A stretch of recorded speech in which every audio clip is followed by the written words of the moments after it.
महाभारत युद्ध कौरव और पांडवों के बीच कुरुक्षेत्र में हुआ। ये युद्ध 18 दिनों तक चला था। इस युद्ध में पहले 10 दिनों तक कौरवों की ओर से भीष्म पितामह सेनापति थे। 10वें दिन अर्जुन ने शिखंडी को ढाल बनाकर भीष्म पर तीरों की वर्षा कर दी। अर्जुन के तीरों से छलनी भीष्म पितामह बाणों की शया पर आ गए, लेकिन भीष्म पितामह की मृत्यु नहीं हुई, क्योंकि उन्हें इच्छा मृत्यु का वरदान प्राप्त था। अपनी देह का त्याग करने के लिए भीष्म पितामह ने उत्तरायण का इंतजार किया था। माघ माह की अष्टमी के दिन उन्होंने अपनी देह का त्याग किया था। आइए जानते हैं भीष्म पितामह को कैसे मिला था इच्छा मृत्यु का वरदान। भीष्म पितामह के बचपन का नाम था देवव्रत। पौराणिक कथा के अनुसार भीष्म पितामह राजा शांतनु और देवी गंगा के पुत्र थे। उनके जन्म के बाद देवी गंगा ने उन्हें देवव्रत नाम दिया गया था।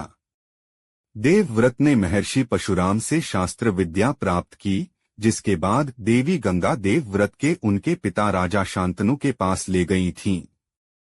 राजा शांतनु ने देवव्रत को हस्तिनापुर का राजकुमार घोषित कर दिया। कुछ दिन गुजरने के बाद राजा शांतनु को सत्यवती नाम की एक स्त्री से प्यार हो गया और उन्होंने उनसे विवाह करने का मन बना लिया। लेकिन सत्यवती के पिता ने राजा शांतनु से विवाह करने के लिए एक शर्त रख दी। शर्त के मुताबिक राजा शांतनु और उनकी बेटी सत्यवती का पुत्र ही हस्तिनापुर का उत्तराधिकारी बनेगा, तभी वह अपनी बेटी का हाथ राजा शांतनु के हाथ में देंगे। अपने पिता पर आए इस धर्म संकट को देखते हुए देवव्रत ने पिता के प्यार की खातिर अपना राज्य त्याग कर पूरे जीवन शादी न करने का प्रण ले लिया था, और ऐसे भीष्म प्रण और प्रतिज्ञा के कारण ही देवव्रत का नाम भीष्म हो गया। पिता ने दिया ये वरदान। यह सब देखने के बाद राजा शांतनु अपने बेटे से प्रसन्न हुए और उनको इच्छा मृत्यु का वरदान दिया। वक्त के साथ साथ हस्तिनापुर के उत्तराधिकारी बड़े हो गए। कौरवों और पांडवों के बीच युद्ध हुआ। महाभारत के इस युद्ध में भीष्म पितामह ने अपना कर्तव्य निभाते हुए कौरवों का साथ दिया। भीष्म पितामह ने पूरी निष्ठा के साथ युद्ध में कौरवों की तरफ से युद्ध किया। इस युद्ध में पहले 10 दिनों तक कौरवों की ओर से भीष्म पितामह सेनापति थे। 10वें दिन अर्जुन ने शिखंडी को ढाल बनाकर भीष्म पर तीरों की वर्षा कर दी। अर्जुन के तीरों से छलनी भीष्म पितामह बाणों की शया पर आ गए।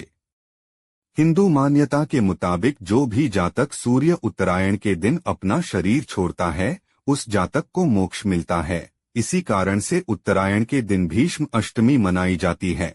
ऐसी भी मान्यता है कि भीष्म अष्टमी के दिन पूजा पाठ करने और कथा सुनने से व्यक्ति को संस्कारी संतान का सुख प्राप्त होता है। सूर्य का उत्तरायण होना। भीष्म यह भली भांति जानते थे कि सूर्य के उत्तरायण होने पर प्राण त्यागने पर आत्मा को सद्गति मिलती है और वे पुनः अपने लोक जाकर मुक्त हो जाएंगे। इसीलिए वे सूर्य के उत्तरायण होने का इंतजार करते हैं। भीष्म ने बताया कि वे सूर्य के उत्तरायण होने पर ही शरीर छोड़ेंगे, क्योंकि उन्हें अपने पिता शांतनु से इच्छा मृत्यु का वर प्राप्त है और वे तब तक शरीर नहीं छोड़ सकते जब तक कि वे चाहें। लेकिन 10वें दिन का सूर्य डूब चुका था। भीष्म को ठीक करने के लिए शल्य चिकित्सक लाए जाते हैं, लेकिन वे उनको लौटा देते हैं और कहते हैं कि अब तो मेरा अंतिम समय आ गया है। यह सब व्यर्थ है। शर्षया ही मेरी चिता है। अब मैं तो बस सूर्य के उत्तरायण होने का इंतजार कर रहा हूँ। पितामह की ये बातें सुनकर राजागण और उनके सभी बंधु बांधव उनको प्रणाम और प्रदक्षिणा कर करके अपनी अपनी छावनियों में लौट जाते हैं।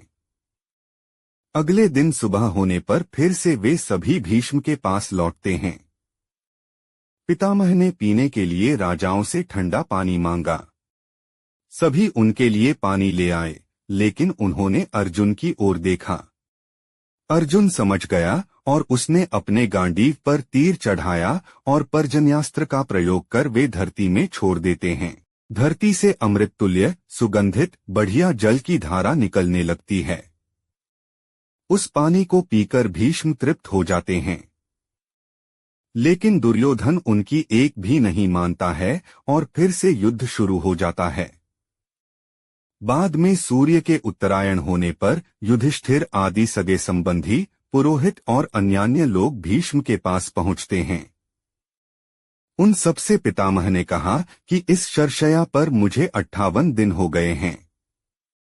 मेरे भाग्य से माघ महीने का शुक्ल पक्ष आ गया। अब मैं शरीर त्यागना चाहता हूं। इसके पश्चात उन्होंने सब लोगों से प्रेमपूर्वक विदा मांगकर शरीर त्याग दिया। सभी लोग भीष्म को याद कर रोने लगे।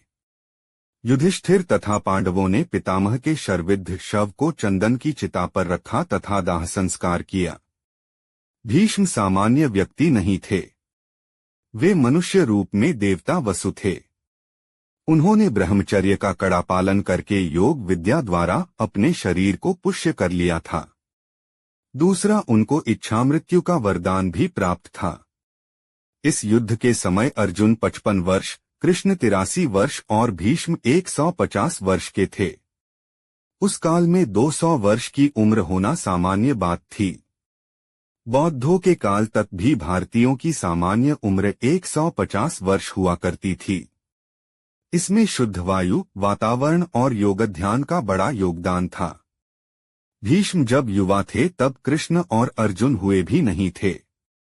माना जाता है कि भीष्म ही युद्ध में सबसे अधिक उम्र के थे। उन्हें राजनीति का ज्यादा अनुभव होने के कारण वेदव्यास ने संपूर्ण महाभारत में भीष्म को राजनीति का केंद्र बनाकर राजनीति के बारे में उन्होंने जो भी कहा उसका प्राथमिकता से उल्लेख किया। लाइक, सब्सक्राइब, शेयर करें।